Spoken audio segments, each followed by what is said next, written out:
Avec Brendan Byrne, ancien ambassadeur d'Australie en France. Bonsoir à vous, merci d'être avec nous ce soir. Je crois qu'on a un petit problème de liaison avec vous. Vous ne m'entendez pas, je vois que vous faites un signe de la Maintenant, tête. si. Bonsoir à vous donc. L'Australie Non, n'avait pas... j'entends pas elle. Ah, J'entends- il ne m'entend pas, mais je l'entends dire qu'il ne m'entend pas. Est-ce que ce petit problème de son va être corrigé dans l'instant ou pas? Ou est-ce qu'il faut passer au reste de l'actualité avant de vous retrouver, monsieur l'ancien ambassadeur d'Australie? On me dit que vous m'entendez maintenant. L'Australie n'avait pas été frappée par une telle tuerie depuis le massacre de Port Arthur en 1996. Êtes-vous sous le choc comme l'ensemble des Australiens? Oui, nous avons vu aujourd'hui un déferlement de chagrin. Voir deux assaillants armés ouvrir le feu sur des personnes en train de pique-niquer sur la plage le plus emblématique de mon pays et de ma ville natale. Le jour le plus festif dans le calendrier juif. C'était pour nous une sidération. Nous sommes tous sous le choc, accablés. Comme l'a dit le Premier ministre australien hier, c'est un attentat haineux, un attentat qui avait ciblé le peuple juif, une minorité religieuse. Et je voudrais également envoyer mes pensées à la famille de jeunes Français d'Anna Karayam qui était mort dans cet attentat absolument effrayant. Nous sommes de tout cœur avec sa famille. Brendan Byrne, les assaillants étaient Sajid Akram, 50 ans, donc, qui est entré en Australie avec un visa en 1998. Il était étudiant à l'époque, me semble-t-il. Il avait 6 armes sur lui. Son fils, 24 ans, était donc avec lui. C'est le deuxième assaillant. Lui, il a été hospitalisé. Il est dans un état critique. Est-ce que vous avez d'autres informations sur les deux assaillants? Est-ce qu'ils vont interroger son fils, le fils? Carrément, il est à l'hôpital en ce moment, comme vous avez noté. Mais c'est que le lendemain de cet attentat, il vaudrait mieux de laisser le soin de cette enquête aux autorités australiennes. Mais force est de constater que l'Australie, c'est un pays très, très sûr. Comme vous le disiez, on n'a pas connu, jamais connu un tel attentat.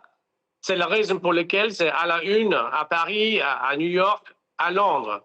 C'est un pays construit de l'immigration, c'est un pays construit par l'immigration, un pays solidaire. Et le Premier ministre a fait les points sur cet aspect-là. Nous sommes un pays qui reste et va rester solidaire pour donner notre soutien à la communauté juive pour le semaine à venir. Oui. Parce que nous sommes tous sous le choc. Ça serait un projet à longue haleine pour mon pays, le redressement de cet attentat absolument horrible.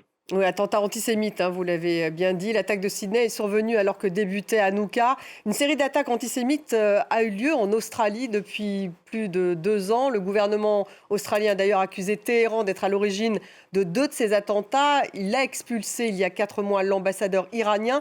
Les actes et attaques antisémites ont donc augmenté en Australie depuis le 7 octobre. Comme partout, comme en France, nous avons connu une recrudescence de l'antisémitisme, de la violence à l'encontre des Juifs. En Australie, c'était commencé par des actes d'insulter quelqu'un dans la rue, les voitures brûlées, les synagogues attaquées, et voilà l'attentat d'hier. Mais nous sommes tous solidaires, nous sommes aux côtés de notre peuple juif. Et comme vous l'avez constaté, le gouvernement australien est en train d'agir. Monsieur Albanese a nommé un envoi consacré à la lutte contre l'antisémitisme. Des Nous avons mesures de, dû expulser. des mesures de protection, Pardon? justement, oui, des mesures de protection de la communauté juive ont été prises. Oui, carrément, nos autorités australienne travaille en équipe avec le service des renseignements. Évidemment, il faut investir davantage dans les sécurités de la communauté juive. Mais comme ailleurs, comme en France, il faut tirer les leçons de cet attentat absolument accablant. Netanyahou a accusé le gouvernement australien d'avoir encouragé, je cite, la haine des Juifs, avec ses positions notamment sur le conflit à Gaza, notamment la reconnaissance de l'État de Palestine. Le Premier ministre australien l'a réfuté. Quelle est votre réaction? Honnêtement, je ne pense pas que M. Netanyahou soit bien placé pour donner le conseil au gouvernement australien sur les conséquences de ses actions. D'abord, le timing, c'est le jour même de cet attentat meurtrier. C'était pas que les Juifs qui étaient tués, c'était les Juifs australiens. C'est nos compatriotes, on était tous touchés par cet attentat. Et que se passerait-il s'ils ont affirmé que les excès de l'armée israélienne étaient responsables de la recrudescence de l'antisémitisme? Naturellement, M. Netanyahou me dirait il y a des erreurs de logique. Tout même d'attribuer les actes des deux fous en Australie à la politique australienne sur les questions palestiniennes, c'est hautement douteux. Et je ne trouve pas ces raisonnements fructueux. Et voilà. Anthony Albanese, en tout cas, a convoqué une réunion des chefs des États et des territoires du pays pour convenir du renforcement de la législation sur les armes à feu.